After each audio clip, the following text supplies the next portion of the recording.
नमस्कार, आप देख रहे हैं टीवी 100। मैं हूं आपके साथ हिमानी और स्वागत है आपका हमारे खास कार्यक्रम में, जिसमें आज चर्चा होगी एक ऐसे मुद्दे पर जिसने एक संदेश को राजनीतिक रूप दे दिया है। दरअसल वैश्विक संघर्षों और सप्लाई चेन में आई बाधाओं के कारण अब भारत समेत पूरी दुनिया इस समय गंभीर आर्थिक चुनौतियों का सामना कर रही है। विशेषकर पश्चिम एशिया में जारी तनाव ने कच्चे तेल और उर्वरकों की कीमतों को आसमान पर पहुंचा दिया है। क्योंकि भारत अपनी ऊर्जा जरूरतों के लिए पेट्रोल, डीजल और गैस की आयात पर निर्भर है, इसलिए अंतरराष्ट्रीय बाजार में बढ़ती कीमतें देश के विदेशी मुद्रा भंडार पर भारी दबाव डाल रही है। अब इस संकट से निपटने के लिए सरकार जहां एक ओर सारा आर्थिक बोझ खुद उठाकर आम नागरिकों को महंगाई से बचाने का प्रयास कर रही है, तो वहीं दूसरी ओर अर्थव्यवस्था को स्थिरता देने के लिए एक बड़ी रणनीति पर भी काम किया जा रहा है। अब इस रणनीति के तहत देशवासियों से आर्थिक देशभक्ति दिखाने की अपील की गई है।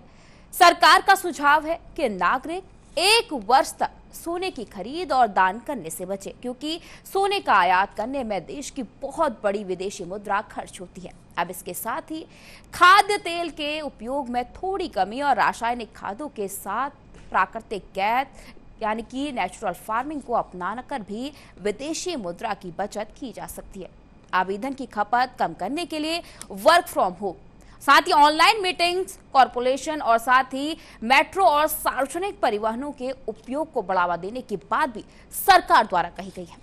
अब विशेषज्ञों का कहना है कि यदि ईंधन की खपत में मात्र 10% की भी कमी आती है तो सरकार रोजाना करोड़ों रुपए बचा सकती है, जिसका उपयोग स्वास्थ्य और शिक्षा जैसे बुनियादी क्षेत्रों में भी किया जा सकता है।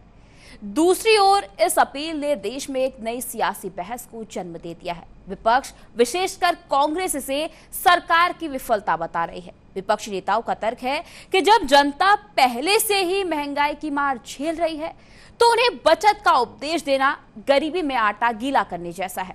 अब विपक्ष का मानना है कि अर्थव्यवस्था को सुधारना सरकार की नीतिगत जिम्मेदारी है और इसे जनता के त्याग पर नहीं छोड़ना चाहिए। हालांकि सरकार का दूसरी तरफ मानना है कि यह केवल एक भावनात्मक संदेश नहीं बल्कि एक ठोस आर्थिक कदम है। विदेशी यात्राओं के बजाय घरेलू पर्यटन को बढ़ावा देने से स्थानीय व्यापारियों और साथ ही रोजगार को मदद मिलेगी। और अंततः यह संघर्ष इस सवाल पर टिका है कि क्या आर्थिक संकट के समय जन भागीदारी और व्यक्तिगत संयम जरूरी है, या सरकार को ही अपने नीतिगत फैसलों में इसका समाधान निकालना चाहिए। अब ये पहल आत्मनिर्भर भारत की दिशा में एक ऐसा प्रयास है जहां नागरिक की छोटी सी बचत राष्ट्र के लिए बड़ी ताकत बन सकती है। यही से शुरू होता है एक बड़ा सियासी संग्राम। प्रधानमंत्री नरेंद्र मोदी की अपील ने देश की राजनीति में नई बहस छेड़ दी है। सरकार का कहना है कि अगर हर नागरिक छोटे छोटे संकल्प लेगा, सोने की खरीद कम करेगा, विदेशी यात्राएं टालेगा और पेट्रोल डीजल की बचत करे, तो देश आर्थिक चुनौतियों से मजबूती से मुकाबला कर सकता है। लेकिन विपक्ष इस अपील पर लगातार हमलावर है। कांग्रेस अध्यक्ष मल्लिकार्जुन खड़गे ने सवाल उठाया कि जब जनता पहले ही महंगाई और आर्थिक दबाव से परेशान है, तब सरकार बचत का उपदेश क्यों दे रही है। वहीं राहुल गांधी ने भी कहा कि अर्थव्यवस्था संभालना सरकार की जिम्मेदारी है, सिर्फ त्याग की अपील से हालात नहीं बदलने वाले। अब सबसे बड़ा सवाल यह है कि क्या यह आर्थिक समझदारी है या फिर जिम्मेदारी से बचने की सरकार की कोशिश है। अब यही चर्चा इस वक्त पूरे देश में उबाल लाए हुए, लगातार पक्ष और विपक्ष दोनों एक दूसरे पर हमलावर नजर आ रहे हैं। अब पूरे देश में इस आर्थिक संकट के बीच जो आर्थिक देशभक्ति का संदेश प्रधानमंत्री नरेंद्र मोदी द्वारा दिया गया है, उसको लेकर अब सियासत गरमाती हुई नजर आ रही है। क्या सच में इस अपील से देश की आर्थिक स्थिति सुधर सकती है? क्या सच में देश की जो आम जनता है उसकी जेब पर कुछ राहत मिलती हुई इस संदेश की बात नजर आएगी, या केवल अपनी विफलता को छुपाने के लिए ये संदेश दिया गया? ये तमाम सवाल इस वक्त देश की राजनीति, देश की सियासत और साथ ही हर एक नागरिक के दिल में घूमता हुआ नजर आ रहा है। प्रधानमंत्री ने सोना खरीदी से बचने, विदेशी यात्रा को टालने और साथ ही साथ पेट्रोल डीजल यानी कि आवागमन को भी कम करने का साफ संदेश दे दिया। ये भावनात्मक अपील कितना असर करती है, ये देखने वाली बात होगी। लेकिन फिलहाल इस संदेश के बाद देश की सियासत में एक अलग सा उबाल आता हुआ जरूर नजर आ रहा है। बचत की अपील के बीच अब ये बड़ा सियासी संग्राम और कितना उग्र होता है, कितने आरोप प्रत्यारोप के खेल और चलते, क्योंकि बचत के लिए जनता से वर्क फ्रॉम होम और कारपूलिंग को बढ़ावा देने का सरकार द्वारा ये संदेश दिया गया और साथ ही प्राकृतिक खेती पर भी जोर देने की अपील लगातार सरकार द्वारा जनता से की जा रही है। अब देखना यह है कि ये जो आर्थिक देशभक्ति की अपील प्रधानमंत्री नरेंद्र मोदी द्वारा की गई है वो कितनी असरदार साबित होती है। बता दें कि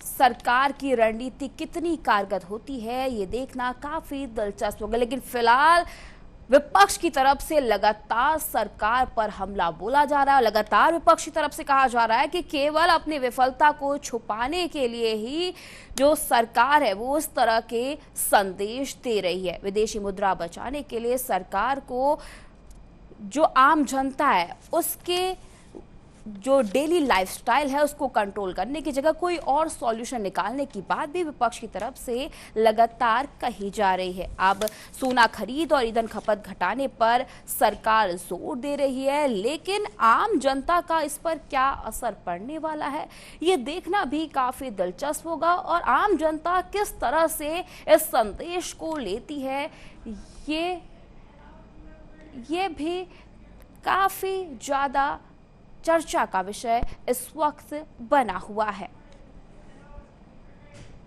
चलिए इसी मुद्दे पर चर्चा करने के लिए हमारे साथ राजनीतिक विश्लेषक के तौर पर डॉक्टर अभिषेक अहलावत जी जुड़ गए हैं। बहुत बहुत स्वागत है सर आपका टीवी 100 पर। अभिषेक जी, जिस तरह का संदेश इस वक्त प्रधानमंत्री नरेंद्र मोदी द्वारा दिया गया है तो किस तरह से देखते हैं उसे? क्या सरकार अर्थव्यवस्था संभालने में विफल हुई है या फिर ये विपक्ष केवल राजनीति कर रहा है? किस तरह से देख रहे हैं आप इस संदेश को? देखिए, IEA जो इंटरनेशनल एनर्जी एजेंसी है, जो कि पूरी एनर्जी रिसोर्सेज पे निगाह रखती है, उसका ये कहना है कि आज तक के इतिहास का, हिस्ट्री का सबसे बड़ा ऑयल क्राइसिस है। इससे पहले आपको याद होगा पहले भी ऑयल क्राइसिस आए हैं। जब एक खाड़ी के 2 बार युद्ध हुए तभी भी ऑयल क्राइसिस आए थे। तो उस समय भारत सरकार ने पेट्रोल पंप्स बंद कर दिए थे, बिल्कुल तेल की बिक्री पे ही रोक लगा दी थी। और ये जिस तरह की सलाह मोदी जी ने दी है तो केवल सलाह दी है। ऑस्ट्रेलिया जैसी बड़ी इकोनॉमीज ने बहुत ही कड़े कदम उठाए हैं। उन्होंने पब्लिक ट्रांसपोर्ट के पैसे घटा दिए और पेट्रोल डीजल के रेट्स बढ़ा दिए। हमारे आस पड़ोस के जो मजबूत देश हैं, जैसे जापान की हम बात कर ले, ये जो सिंगापुर की बात कर ले, वहां सब जगह पेट्रोल के रेट्स हमारे यहाँ से इस समय लगभग 50% से ऊपर वहां पे रेट्स बढ़ चुके हैं। जर्मनी में 50% से ऊपर बढ़ चुके हैं। फ्रांस में लगभग 70% के आसपास बढ़ चुके हैं। जितनी भी मेजर इकोनॉमीज हैं वर्ल्ड की, उन सब में फ्यूल प्राइसेस इस समय स्काई रॉकेटली बढ़ चुके हैं। जिस तरह के ऑस्टेरिटी मेजर्स लेने के लिए जो सलाह गवर्नमेंट दे रही है, ये ऐसे ही समझिए कि सूखे के समय जब बड़े बूढ़े, जब सूखा पड़ा करता तो बड़े बूढ़े ये कहते थे कि रिसोर्सेज हमारे पास ये चीजें कम हैं, ये बाहर से आती हैं, तो इनका प्रयोग थोड़ा कम करा जाए, किफायत से करा जाए। मेरे को ऐसा कुछ भी गलत इस पे नजर नहीं आता जो इस प्रकार की सलाह मोदी जी ने दी है। क्योंकि पेट्रोल डीजल 90% हमारा विदेश से आता है, तो उसमें अगर हम थोड़ी सी भी अगर बचत कर पाए, अगर हम अपनी प्राइवेट गाड़ी से जाने के बजाय मेट्रो या बस का इस्तेमाल कर ले, तो इसमें क्या ज्यादा फर्क पड़ जाता है। अगर सोने की खरीद, दुनिया में सबसे ज्यादा सोने की खरीद करने वाला देश भारत है। दुनिया का सबसे बड़ा गोल्ड इंपोर्टर चाइना के बाद इंडिया है। चाइना उसको प्रोसेस करता है और एक्सपोर्ट करता है। हमारा डोमेस्टिक कंजम्पशन बहुत ज्यादा है इंपोर्टेड गोल्ड का। तो अगर हम इसमें थोड़ी सी बचत कर लेंगे तो फॉरेक्स एक्सचेंज इस दुनिया की में सबसे ज्यादा शक्ति की प्रतीक होती है, और उसकी अगर हम थोड़ी बहुत बचत कर पाए तो इसमें बुराई मेरे को नजर नहीं आती। जी, तो विपक्ष अब केवल इसमें जी राजनीति करता हुआ नजर आता है। जी अभिषेक जी, जिस तरह से विपक्ष, आपने भी कहा कि राजनीति करता हुआ नजर, क्योंकि जिस तरह से अगर हम कांग्रेस सरकार की बात करें तो उस वक्त भी इस तरह के क्राइसिस देखने को मिला, इस तरह की अपील कांग्रेस सरकार की तरफ से भी की गई थी। तो आप कांग्रेस इसको क्यों गलत ठहरा रही है कि आप जिस तरह से प्रधानमंत्री ने अपील की तो आप कांग्रेस कह रही है कि ये गलत अपील है, सरकार विफल हो गया है, तो अब ऐसा क्यों कांग्रेस की तरफ से?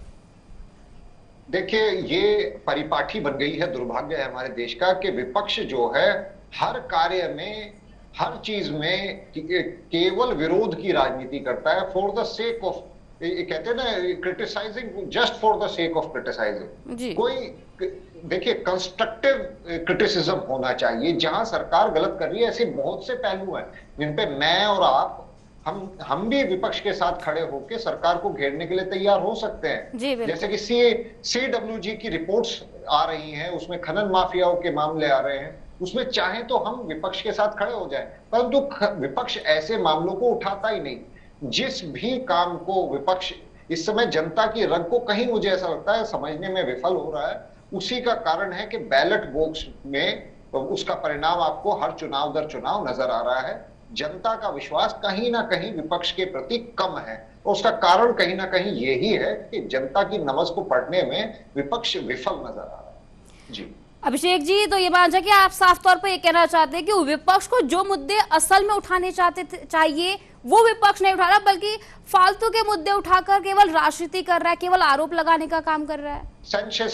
जो सेंसेशनलाइज हो जाए, जिसमें सेंसेशन ज्यादा हो, सेंसेशनल ज्यादा हो, इस तरीके के मुद्दों के ऊपर विपक्ष का फोकस रहता है, जबकि आम जनता का उनसे कोई लेना देना नहीं। जी अभिषेक जी, विपक्ष की तरफ से यह भी कहा जा रहा है कि सरकार को, जनता के ऊपर केवल सरकार दबाव डाल रही है, सरकार खुद कोई काम नहीं कर रही है, केवल जनता के ऊपर दबाव। उससे कितने समय की इस संदेश के बाद जनता पर कितना दबाव पड़ेगा, क्योंकि उसका पूरा लाइफस्टाइल बदलेगा? देखिए, ये बात मैं सही विपक्ष की मान लेता हूं कि सरकार जो है अपनी जिम्मेदारी जनता के ऊपर डाल रही है, पर हकीकत को समझना पड़ेगा विपक्ष को भी। जनता इसे अपनी जिम्मेदारी समझ रही है, जो सरकार उन्हें सलाह दे रही है उसे वो अपनी जिम्मेदारी से समझ रही है। उसी का कारण ये है कि अगर विपक्ष की बात का इतना वजन जनता तक पहुंच रहा होता तो बंगाल की भी जीत ना होती, बिहार की जीत ना होती। जहां भी आप इलेक्शन देखते हैं, जिन भी मुद्दों पे विपक्ष सरकार को घेरना चाहता है वो विफल हो रहा है। अगर कामयाब होता विपक्ष तो वोटों में तब्दील होती उनके बातें। अगर वोटों में तब्दील नहीं हो पा रही तो विपक्ष को ये आत्म अवलोकन करना पड़ेगा कि हमारे द्वारा कही गई बातें जनता के कानों तक नहीं पहुंच पा रही। या तो नंबर एक बात ये, या दूसरी बात, जनता उससे सहमत नहीं है। जनता इस समय सरकार के साथ, सरकार के द्वारा लिए गए फैसलों से कहीं ना कहीं सहमत नजर आ रही है, चाहे वो कोविड काल हो या चाहे ये ऑयल क्राइसिस हो। चलिए, कांग्रेस प्रवक्ता के तौर पर जयप्रकाश जी भी हमारे साथ जुड़ गए। जयप्रकाश जी, बहुत बहुत स्वागत है आपका टीवी 100 पर। जयप्रकाश जी, जिस तरह से अभिषेक जी ने बोला कि विपक्ष केवल फालतू के जो मुद्दे हैं उन पर राजनीति कर रहा है, जो असल मुद्दे हैं, केवल सेंसेशन वाले जो मुद्दे हैं उन पर राजनीति कर रहा है, वो उठा रहा है, लेकिन असल मुद्दे नहीं उठा रहा है, क्या कहेंगे इस पर? आप मुझको ये बताइए, असल मुद्दे क्या होते हैं? रोजगार, स्वास्थ्य सेवा, शिक्षा और डेवलपमेंट। जी, नरेंद्र मोदी जी कहते हैं कि आप 1 साल के लिए भूल जाइए, तेल को कम खर्चा करिए, गाड़ी मत चलाइए, सोना मत खरीदिए। मैं पूछना चाहता हूं आपके चैनल के माध्यम से, मैं अभिषेक जी को भी पूछना चाहता हूं और दिल्ली की सभी जनता, मेरी माताएं बहनों को पूछना चाहता हूं, क्या सारी जिम्मेदारी हमारे पर ही आएगी? कोविड आ जाता है तो आप घर में बैठ जाओ, ऑक्सीजन की जरूरत होती है तो आप मर जाओ और आपके सारे काम होते रहे। लड़ाई वहां चल रही है, परेशानी हमें हो रही है। और कौन से मुद्दे उठाएं? एक एक मुद्दा जब राहुल जी ने बोला है वो सच हो रहा है जी। राहुल जी ने कहा था क्राइसिस आने वाली है, एक बार चुनाव के रिजल्ट आ जाए, और वही हुआ। अभी 2-3 दिन पहले रिजल्ट आया और क्राइसिस शुरू हो गए।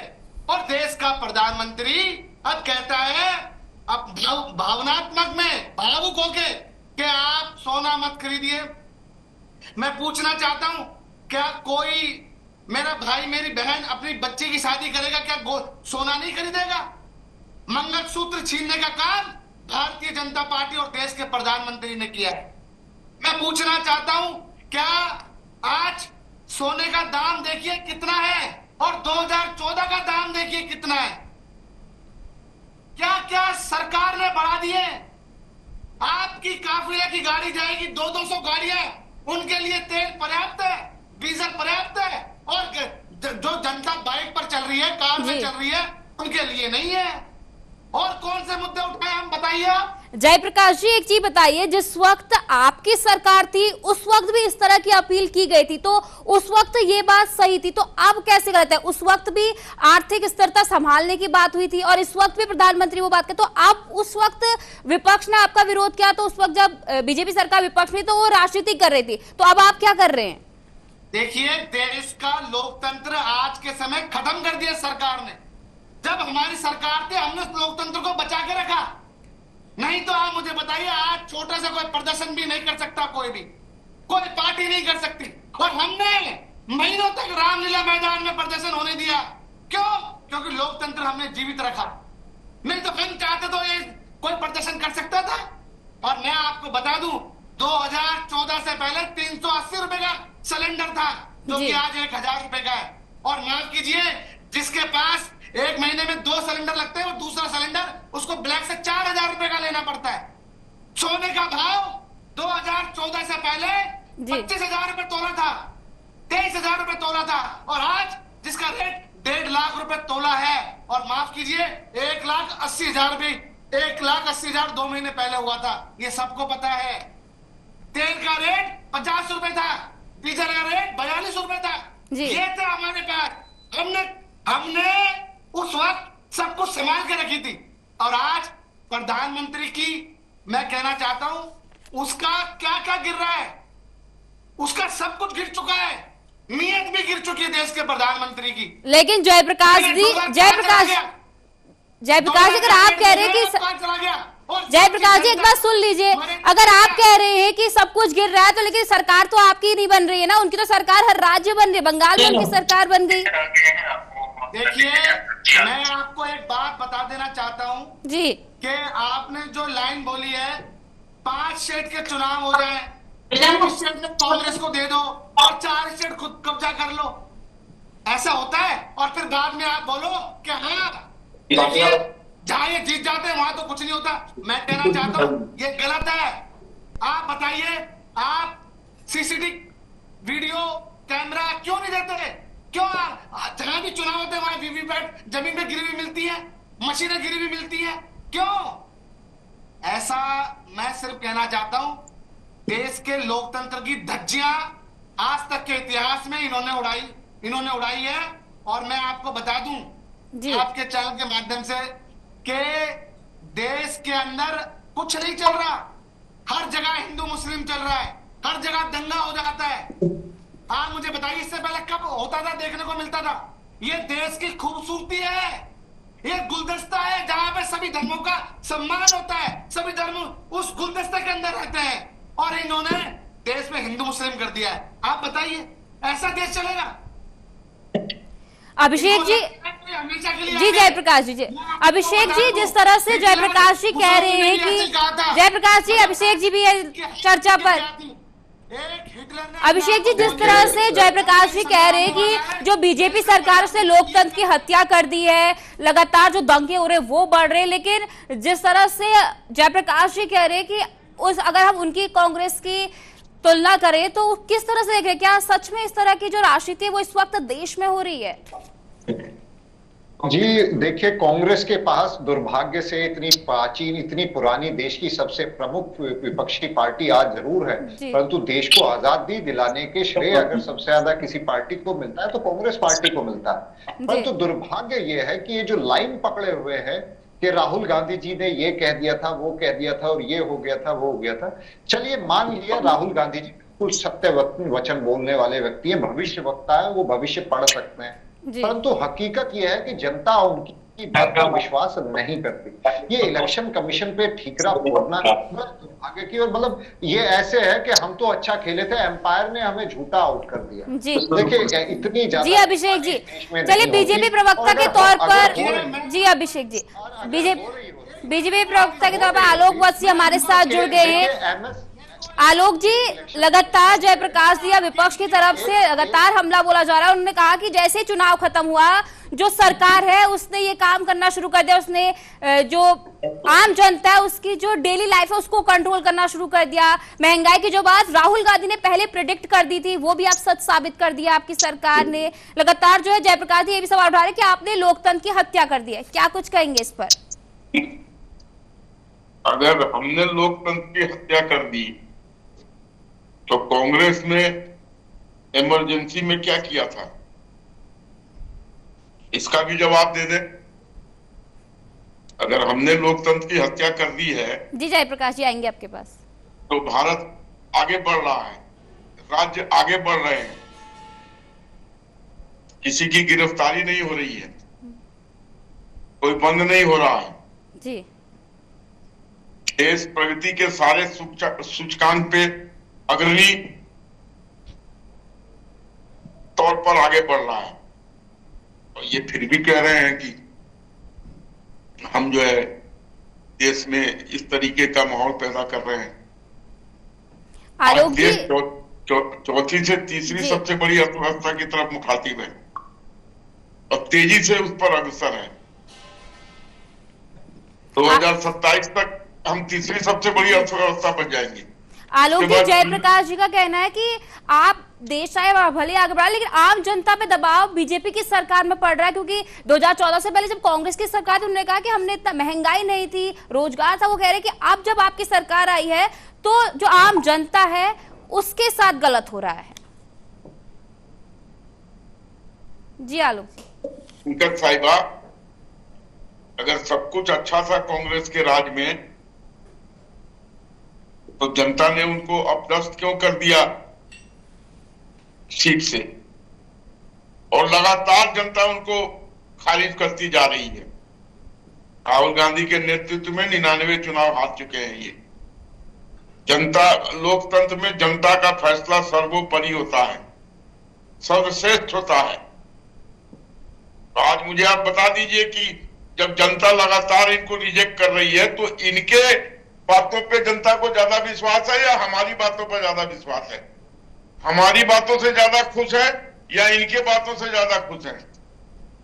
बताइए जयप्रकाश जी, आप कह रहे हैं कि बीजेपी ने ऐसा किया, बीजेपी ने वैसा किया, तो ये सवाल सीधा है आलोक जी का कि आपको फिर जनता क्यों नकार रही है? जनता तो जनार्दन है, वो आपको चुन नहीं रही है।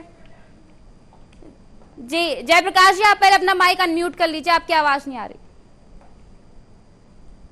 मुझे तो ऐसा लग रहा है आलोक जी भांग खा के बैठे हुए हैं, इन्हें यही नहीं पता। सो स्मार्ट सिटी, 2 करोड़ रोजगार, 15 लाख खाते में, हवाई चप्पल पहनने वाले को हवाई जहाज की सैर कराएंगे, ये तमाम बातें थी। काला धन लेकर आएंगे जी। देखिए मैं आपको बता दूं, इन लोगों के बस की नहीं है। एकमात्र राहुल गांधी जी है जिनसे डरते हैं, इसलिए हर चीज का टारगेट हो जाए तो राहुल गांधी जी को करते हैं। मगर मैं आपको बता दूं, अगर आज भी संसद के अंदर अगर किसी के आंखों में आंखें डाल के अगर बात करता है कोई आदमी, तो वो राहुल गांधी करता है, चाहे देश का प्रधानमंत्री हो, चाहे चुनाव आयोग हो, चाहे कोई भी हो। और हम कहते हैं जेल जाएंगे ये लोग और हम भेजेंगे, हमें पता है क्या करना है, ये कुछ भी कर ले। देखिए जब हिटलर जब देश चला रहा था उसको पता था कि बाद में मेरा हाल ये होगा, तो आज देश के प्रधानमंत्री को नहीं पता कि जनता क्या करेगी इनके साथ। लेकिन जयप्रकाश जी, जनता तो उनको चुन रही है, हर राज्य में उनकी सरकार बन रही है। आपको शिक्षा, स्वास्थ्य, रोजगार और डेवलपमेंट देने पड़ेंगे, आपको उन चीजों से मुकर नहीं सकते। और आपको मैं एक बात बता दूं, आज गरीबों के झोपड़े ये तोड़ देते हैं, गरीबों की दुकानें तोड़ देते हैं, गरीबों की दुकानों को सील कर देते हैं। ये कहां से है? ये बांग्लादेशी नहीं है, ये हिंदुस्तानी है। इनको बसाने का काम देश के प्रधानमंत्री को करना है, जो कि आज वो सिर्फ और सिर्फ कॉम्प्रोमाइज होकर बैठ गया। बताइए, किसी की औकात है, किसी की मजाल है कि अमेरिका देश के प्रधानमंत्री के बारे में बोल दे कि मैं चाहूं तो नरेंद्र मोदी का करियर खराब कर सकता हूं? बताइए। और आज ये लोग, ये तमाम जो आज टीवी डिबेट में बैठ जाते हैं, इनको पता है इनका आका क्या करता है, डर के भाग जाता है। एप्शन में फाइल में नाम है, 13-13 साल की बच्चों के साथ बलात्कार किए इन लोगों ने, इनका उनके साथ नाम है।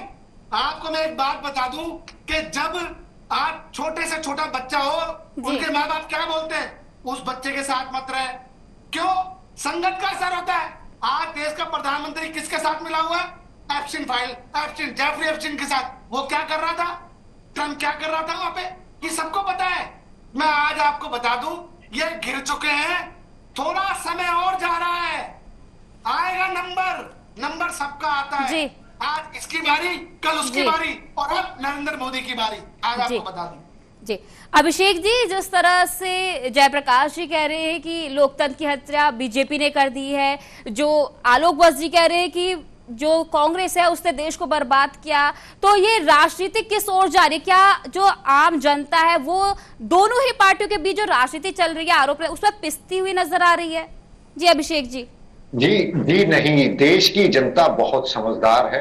इस देश की जनता और विवेक पे प्रश्न चिन्ह उठाना उन लोगों की ही बुद्धि पे प्रश्न चिन्ह है जो इस तरह का वक्तव्य देते हैं। इस देश की जनता ने बड़े बड़े नेताओं का घमंड चूर किया और बड़े बड़े नेता बनाए भी। मैं भाजपा की तरफ से नहीं हूं, ना मैंने भाजपा को कभी किसी उसके पद पे रहा हूं, ना उसका सदस्य हूं। मैं कांग्रेस पार्टी, मेरा परिवार कभी किसी जमाने में कांग्रेस पार्टी से जरूर जुड़ा रहा है, परंतु मैं आज भी जनता की तरफ से एक इंडिपेंडेंट विश्लेषक होने के नाते बताना चाहता हूं जयप्रकाश जी को कि इतने ओवर एक्साइटेड होने से, इतना ज्यादा खून फूंकने से और राहुल गांधी जी की इतनी ज्यादा तारीफ करने से कोई फायदा होगा नहीं, क्योंकि जनता को राहुल गांधी जी पे भरोसा नहीं है। और केवल ये इल्जाम लगा देना कि इलेक्शन कमीशन हमें जानबूझ के हरा रहा है, एम्पायर खराब है, वरना राहुल गांधी जी तो जीतते ही जीतते, ये कह देना, ये कोई लॉजिक नहीं हुआ।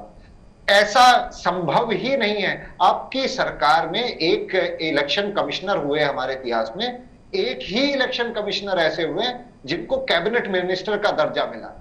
MS गिल साहब हुए, और वो मनमोहन सिंह जी की गवर्नमेंट में वो पहले इलेक्शन कमिश्नर थे।